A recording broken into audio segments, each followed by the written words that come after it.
Sir, anyway, sir, let me begin with this. Of course, you want to talk about the rising cases in the provinces, pero let me start off with this. It's day 3 ng full implementation ng no bakuna, no ride policy. And at the same time, yesterday, we had some clarity, I suppose, from DOLE na exempted yung workers from the no bakuna, no ride policy. But I think what's of interest here to a lot of people is parang ang lawak ng exemption. Exempted ang lahat ng workers sa formal and informal sector, basta lang hindi banned yung inyong business doon sa alert level 3, which is almost everything. Halos lahat ng workers are allowed, in other words. So let me start off with that. Napag-usapan po ba itong exemption na ito doon sa COVID task force? Kasi it effectively emasculates, I suppose, it effectively emasculates the whole policy of no bakuna, no ride. No, actually, ang napapag-usapan lang at the IITF level are strategic. No? So yung details ng implementing rules and it's really dependent on the implementing agencies.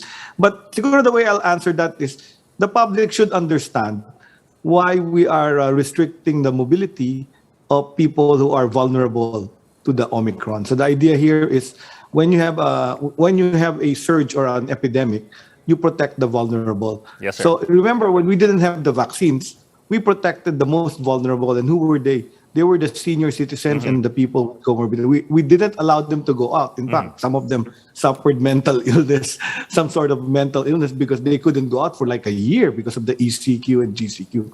So right now that we have the vaccines, well, a lot of these senior citizens have now been fully vaccinated, although I know there are still 3 million senior citizens who are still unvaccinated and they're vulnerable if they go out. So ganun din yung ating general population that remain to be unvaccinated or not boosted. So they are what we consider vulnerable population to hospitalization and serious illness and maybe even death.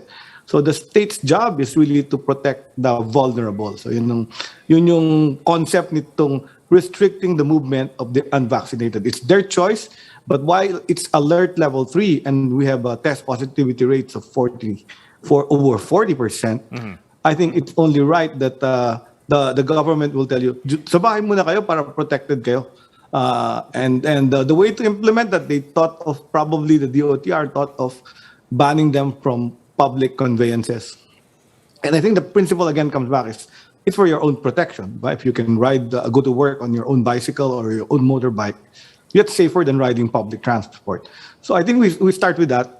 Now the confusion comes with the devil is in the details, crossing the T's and crossing the I's. You say you're unvaccinated, you stay home, and then Dole says no, it's what you call this.